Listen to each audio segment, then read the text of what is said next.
오늘의 말씀은 사도행전 2장 37절에서 42절까지의 말씀입니다. 사도행전 2장 37절에서 42절의 말씀입니다. 우리 다 같이 일어나서 하나님의 말씀을 함께 봉독하도록 하겠습니다. 2장 37절부터 42절까지의 말씀을 함께 봉독하겠습니다. 시작. 그들이 이 말을 듣고 마음에 찔려 베드로와 다른 사도들에게 물어 이르되 형제들아 우리가 어찌할꼬 하거늘 베드로가 이르되 너희가 회개하여 각각 예수 그리스도의 이름으로 세례를 받고 죄 사함을 받으라. 그리하면 성령의 선물을 받으리니 이 약속은 너희와 너희 자녀와 모든 먼데 사람 곧 주 우리 하나님이 얼마든지 부르시는 자들에게 하신 것이라 하고 또 여러 말로 확증하며 권하여 이르되 너희가 이 패역한 세대에서 구원을 받으라 하니 그 말을 받은 사람들은 세례를 받음에 이 날에 신도의 수가 3,000이나 더하더라. 그들이 사도의 가르침을 받아 서로 교제하고 떡을 떼며 오로지 기도하기를 힘쓰니라. 아멘. 오늘 함께 나눌 말씀은 사도행전 2장 37절에서 42절까지의 말씀입니다. 오늘 본문 말씀에 제목이 있는데 제목이 뭐죠?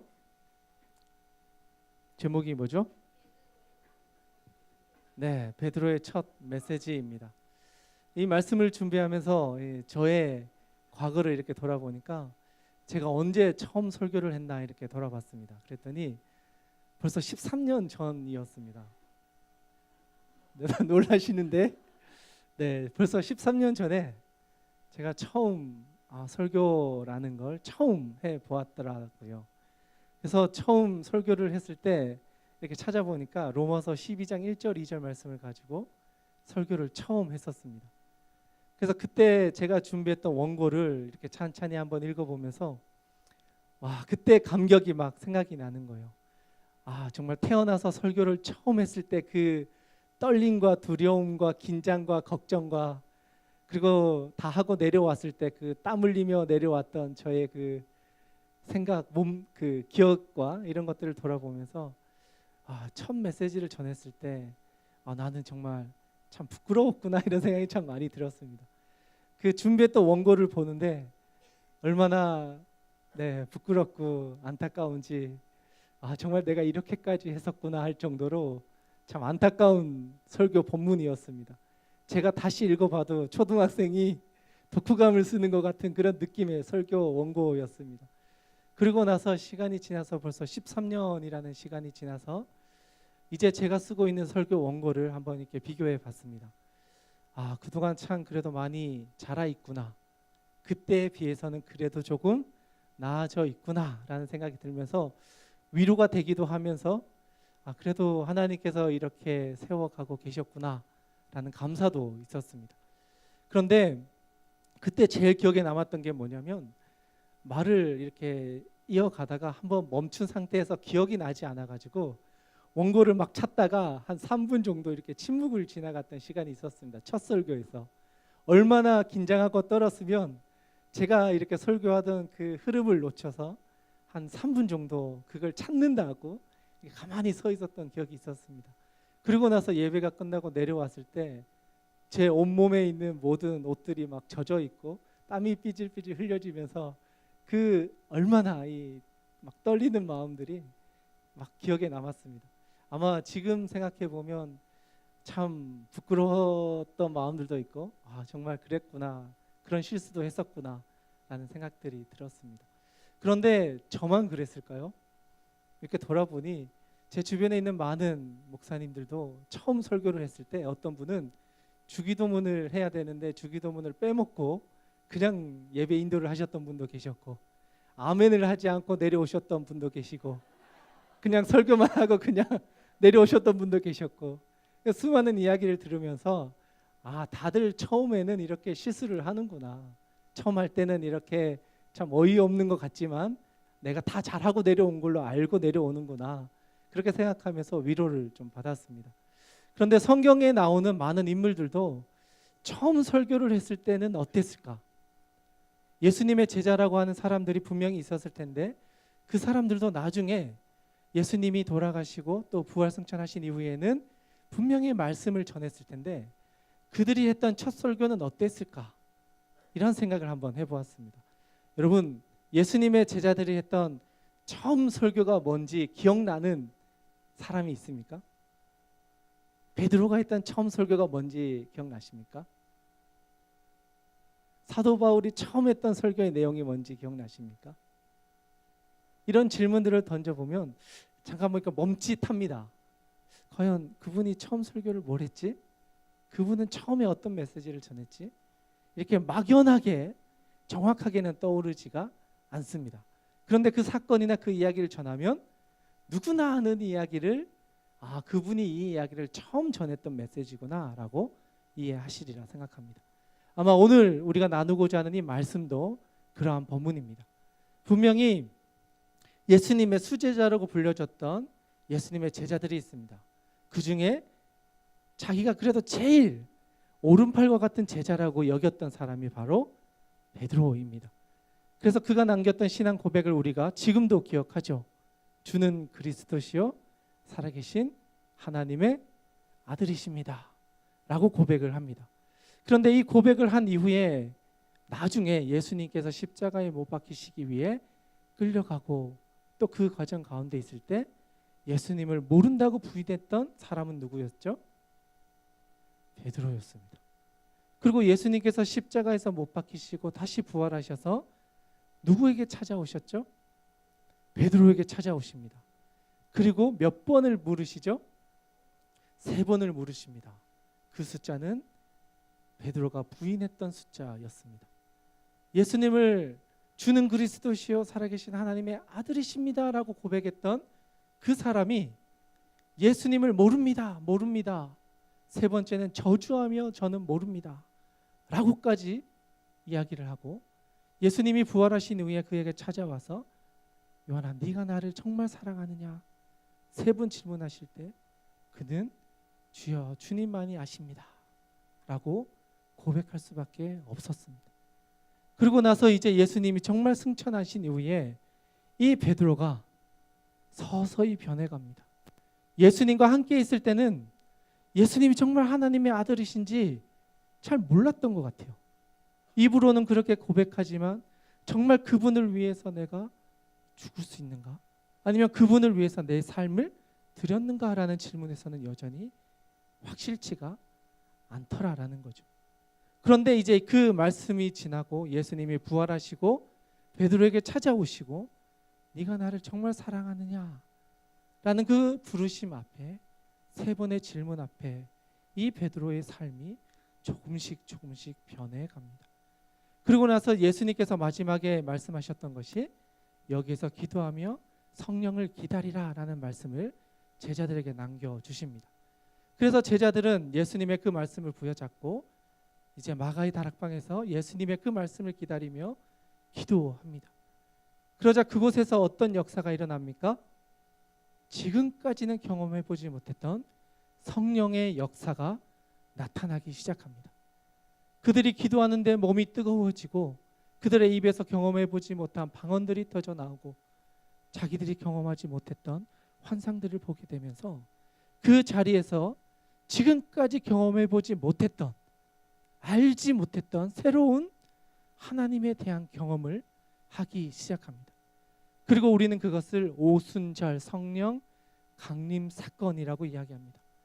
그리고 많은 사람들은 그때부터 교회가 우리가 생각하는 그 교회가 시작되었다라고까지 이야기를 합니다. 그런데 그 오순절 성령 강림 사건 이후에 베드로가 그때 설교를 합니다. 그 설교의 내용이 뭐냐면 오늘 우리가 읽었던 본문 전에 기록되어져 있습니다. 말씀을 보면 2장 14절부터 36절까지의 내용이 바로 그 설교의 내용인데 마지막 절 36절의 말씀만 읽으면 그 내용의 전체가 잘 요약되어져 있습니다. 36절의 말씀인데 우리 같이 한번 읽어봤으면 좋겠습니다. 같이 한번 읽겠습니다. 시작. 온 집은 확실히 알지니 너희가 십자가에 못 박은 이 예수를 하나님이 주와 그리스도가 되게 하셨느니라 하니라. 아멘. 베드로가 전했던 오순절 성령 강림 사건, 그때의 첫 번째 메시지는 결국 너희들이 죽였던 그 예수 그리스도가 우리가 기다렸던 메시아였다라는 사실이었습니다. 그가 바로 주고 그리스도이며 우리를 구원하실 메시아였다라는 사실을 그 유대인과 그 자리에 했던 예루살렘에 사는 사람들에게 강력하게 선포했던 겁니다. 그래서 그 자리에 있었던 사람들이 그 말씀을 듣고 가슴에 찔리기 시작합니다. 우리가 죽였던 그분이 우리가 기다려왔던 그분이었구나. 우리가 잘못했구나. 우리가 큰 죄를 범하였구나라는 사실을 그 설교를 듣고 그제서야 깨닫게 되었다라는 사실입니다. 그러자 이 사람들의 반응이 오늘의 말씀에 기록되어져 있습니다. 37절의 말씀입니다. 같이 한번 읽겠습니다. 시작. 그들이 이 말을 듣고 마음에 찔려 베드로와 다른 사도들에게 물어 이르되 형제들아 우리가 어찌할꼬 하거늘. 아멘. 베드로의 말씀을 듣고 그 자리에 있었던 많은 사람들이 그들의 마음에 이제 찔리기 시작합니다. 지금까지 자신들이 했던 일이 무엇인지 잘 알지 못했던 것이죠. 예수님을 죽인 것에 대해서 이 사람들은 그냥 누군가 한 명 죽었구나라고만 생각했지 그분이 우리를 구원해 주실 메시아라는 사실을 알지 못했고 깨닫지 못했던 사람들에게 그 사실이 알려지자 이 사람들의 반응이 이제 그러면 우리가 어떻게 해야 합니까? 우리가 정말 잘 몰라서 예수님을 죽였는데 그렇다면 이제 우리가 어떻게 해야 합니까? 라고 사도들에게 질문을 하기 시작합니다. 그때 베드로가 이렇게 이야기합니다. 38절과 39절의 말씀입니다. 같이 한번 읽겠습니다. 시작. 베드로가 이르되 너희가 회개하여 각각 예수 그리스도의 이름으로 세례를 받고 죄 사함을 받으라. 그리하면 성령의 선물을 받으리니 이 약속은 너희와 너희 자녀와 모든 먼데 사람 곧 주 우리 하나님이 얼마든지 부르시는 자들에게 하신 것이라 하고. 아멘.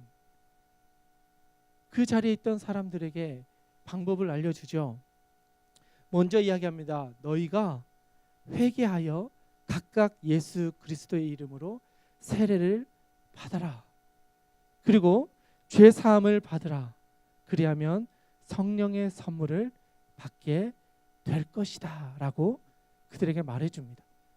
이 약속은 예수님께서 제자들에게 하셨던 약속이기도 하면서 아직 예수님의 제자가 되지 못했던 이들에게도 동일하게 유효한 하나님의 언약으로 선포된 말씀입니다. 그뿐만이 아닙니다. 이 말씀은 주 우리 하나님이 얼마든지 부르시는 자들에게도 유효한 하나님의 약속의 언약이었습니다. 어쩌면 이 언약이 있었기 때문에 우리도 하나님 아버지 앞에 회개하고 돌아가면 하나님께서 우리 가운데 회개의 영을 깨워주시고 하나님께 돌아올 수 있게 하시고 하나님의 백성으로 세우실 뿐만 아니라 우리에게도 성령의 선물을 허락해 주시겠다라고 하는 하나님의 은혜의 약속의 말씀입니다. 베드로는 이것을 그 백성들에게 선포합니다. 그 자리에 있었던 사람들에게도 이야기합니다. 그런데 저는 여기에서 중요한 단어 하나를 여러분과 나누고자 합니다. 바로 각각이라는 단어입니다. 여러분, 우리가 이렇게 무리지어서 공동체로 예배드리고 하나님께 나아가지만 여러분, 우리가 개개인이 하나님 아버지 앞에 돌이키지 않고 개개인이 하나님 앞에 나아가지 않으면 여러분, 그 구원은 우리에게 어쩌면 어려운 일일 수 있습니다. 예배에 매번 나오고 주의를 지켰다 할지라도 우리가 하나님 아버지 앞에 회개하고 돌아와서 예수 그리스도가 나의 구주십니다라고 각각 고백하지 않으면 이 구원의 역사는 우리에게 일어나지 않을 수 있다는 사실입니다. 베드로는 이 사실을 자기에게 경험을 통해서 깨달았다 생각합니다. 예수님을 따라다녔고 주는 그리스도시요 살아계신 하나님의 아들이십니다라고 고백했던 사람이지만 예수님의 주님 그 죽음 앞에서 예수님을 부인하고 그분을 떠나가고 모릅니다라고 저주하고 그랬던 그에게 예수님이 찾아와서 너가 정말 나를 사랑하느냐? 너의 마음 가운데 정말 예수님이 있느냐? 너가 정말 나를 메시아로 구주로 맞아들였느냐? 너의 마음 가운데 예수 그리스도가 들어와 있느냐? 그것을 확인하셨습니다. 저는 이 본문 말씀이 동일한 말씀이라 생각됩니다. 그 자리에 있었던 많은 사람들에게 성령 강림 사건 중요하지요. 그런데 더 중요한 것은 너희 각각이 예수 그리스도 앞에 회개하고 돌아와서 죄 사함을 받아 예수 그리스도와 함께 죽었다 살아나는 세례를 경험하고 성령을 받는 사람으로 거듭났느냐? 정말 너희가 예수 그리스도의 그 구원을 받을 합당한 사람으로 세워졌느냐? 그것을 그 자리에서 선포한 것입니다. 그뿐만이 아닙니다. 다음 절에 보면 40절 말씀입니다. 같이 한번 읽겠습니다. 시작. 또 여러 말로 확증하며 권하여 이르되 너희가 이 패역한 세대에서 구원을 받으라 하니 아멘. 그 시대도 패역한 세대라고 표현하고 있습니다. 믿음을 가지기 어려운 시대였고 예수님을 따라 사는 것이 쉽지 않은 시대였습니다. 어쩌면 우리가 살고 있는 지금보다 더 어려운 시대는 그때였을지도 모릅니다. 예수님을 고백하면 정말 끌려가서 죽을 수도 있는 상황에서 예수님을 믿음으로 고백하고 그분이 나의 구주이십니다.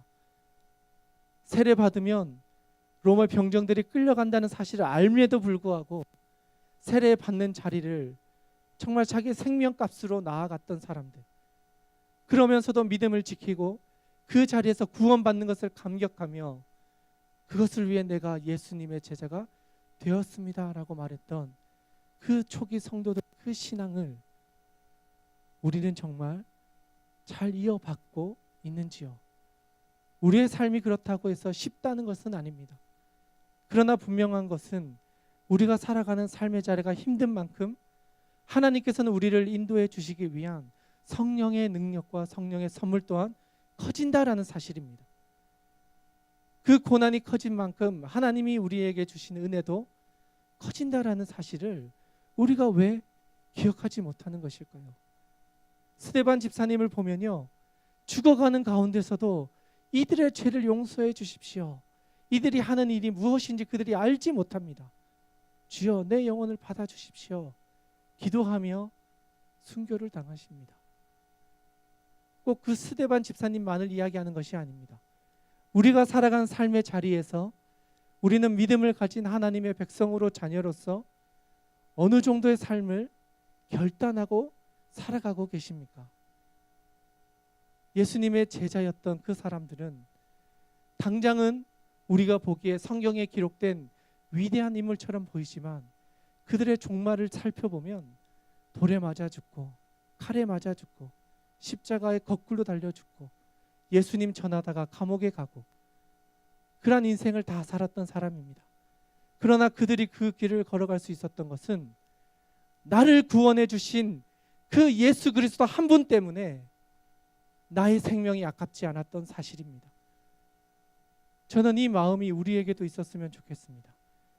예수 그리스도가 나를 정말 구원해 주신 분이시고 그분만이 나의 유일한 소망이심을 우리의 마음 가운데 정말 고백했으면 좋겠습니다.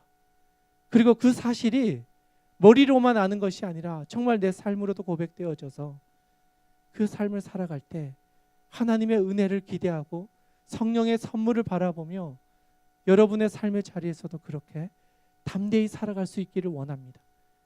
또한 하나님께서는 그러한 자들을 내버려 두지 않으시리라 확신합니다.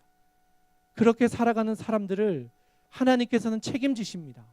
끝까지 지키시고 하나님의 나라에 들어갈 수 있도록 우리를 인도해 주실 것입니다. 우리의 믿음이 그것을 증거해 줍니다.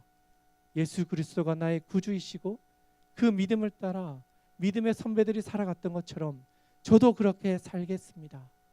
나의 믿음을 주님 붙잡아 주시옵소서. 어떠한 상황 가운데서도 믿음을 지키며 하나님의 백성으로 살기를 원합니다. 우리를 붙잡아 주시옵소서.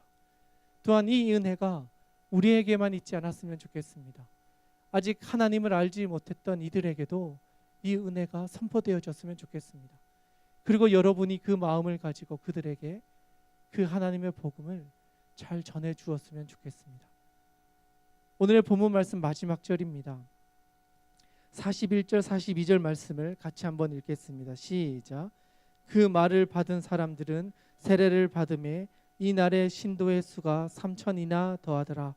그들이 사도의 가르침을 받아 서로 교제하고 떡을 떼며 오로지 기도하기를 힘쓰니라. 아멘. 개인의 변화가 있고 개인의 회심이 있고 개인이 하나님께 돌아오고 난 후에 그들의 공동체 가운데도 변화가 일어났습니다. 사도의 가르침, 하나님의 말씀을 서로 배우고 서로 교제하고 또한 떡을 떼며 기도하기에 힘썼다라고 이야기합니다.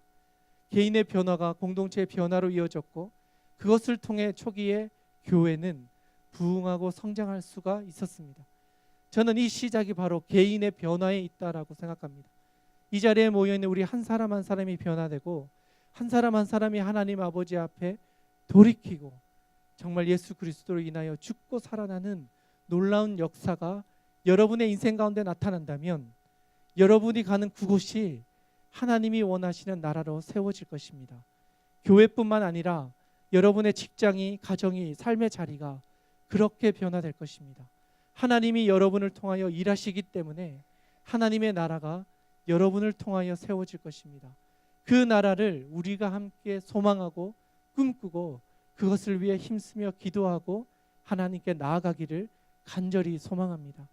이 시간 우리 같이 한번 기도했으면 좋겠습니다. 하나님 아버지, 오늘 이 말씀을 우리가 잘 기억했으면 좋겠습니다. 베드로가 전했던 첫 번째 메시지, 우리가 하나님 아버지 앞에 돌이키고 하나님 아버지 앞에 우리의 죄를 자복하고 회개하고 하나님께 나아갈 때에 하나님께서는 우리의 마음을 만져주십니다. 그리고 우리를 위로해 주시고 우리가 지금까지 알지 못했던 놀라운 소식들을, 그 능력들을 경험하게 해 주실 것입니다. 성령의 선물은 우리가 하나님 앞에 돌이키고 나아가는 자들에게 하나님이 주시는 위로의 선물입니다. 하나님 아버지 앞에 담대히 나아갈 때 하나님께서 주시는 은혜의 선물입니다. 그 성령의 능력을, 그 성령의 선물을 이 자리에 있는 모든 분들이 누릴 수 있기를 원합니다. 또한 하나님께서 우리 가운데 함께해 주셔서 하나님이 기뻐하시는 나라를 우리의 삶의 자리에서도 세워갈 수 있기를 원합니다. 이 시간 우리가 이것을 위해서 기도했으면 좋겠습니다. 하나님, 저를 돌이켜 주셔서 정말 주님만으로 살아갈 수 있는 제 인생 될 수 있게 인도해 주십시오. 우리가 이것을 위해 함께 기도하며 나가겠습니다. 함께 기도하겠습니다.